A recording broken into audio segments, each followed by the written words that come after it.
Hello everyone. तर आज आहे एंगेजमेंट आणि असा आहे माझा आजचा एंगेजमेंटचा लूक. छान तयारी झाली. आता मम्मी चालली आहे, टेस्ट आल्यात. आता आजीला रेडी करणं चालू. तर रेडी करायचं बाकी आहे अजून. आता लेकरं रेडी होतील ऐनवेळी जातात. छान जेवण वगैरे झालं, सगळं झालं. आवरायचंच होतं आता फक्त. पण कार्यक्रम असला की काहीच करणं होत नाही. कसा वेळ निघून जातो ना काही कळत नाही. त्याच्यात छान झाला तुझं एकदम. एकदम सुंदर करा है ना. ऑलरेडी सुंदर आहे बेटा तू.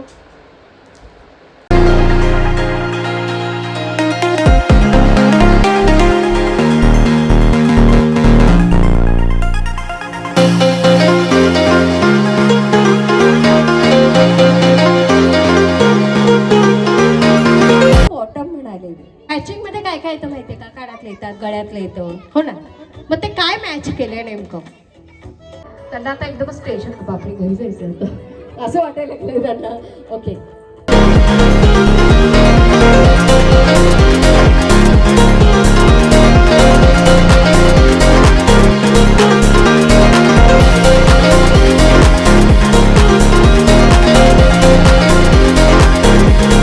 कौटुंबिक सोहळा रंगलेला असतो तेव्हा जरा घरच्यांना पण इन्व्हॉल्व करून घ्यावं म्हटलं. आणि मुलीच्या चेहऱ्याचा आनंद किती विखरला आहे. आणि काय काय ठरवलंय बरं सुनबाईंना? आता सुनबाईंसाठी काहीतरी तुम्ही बेत केले असतील ना? सुनबाई तर आता सध्या शिक्षणच करणार आहे, त्याच्यासाठी जास्त काही नाही तिच्याकडून अपेक्षा. क्या बात आहे. अशी सासू मिळायला पण आहो. क्या बात आहे. किती छान आहेत सासूबाई. म्हणतात आता तिला जर शिकायचं तर शिकू द्या की, असं सगळे स्टोरी बनतात. लोकच आल्या सुनबाई पुढची तयारी आधीच झालेली असते सगळ्या सासूंची. क्या बात आहे. जोरदार टाळ्या ताईंसाठी. सर नमस्कार, जय भीम.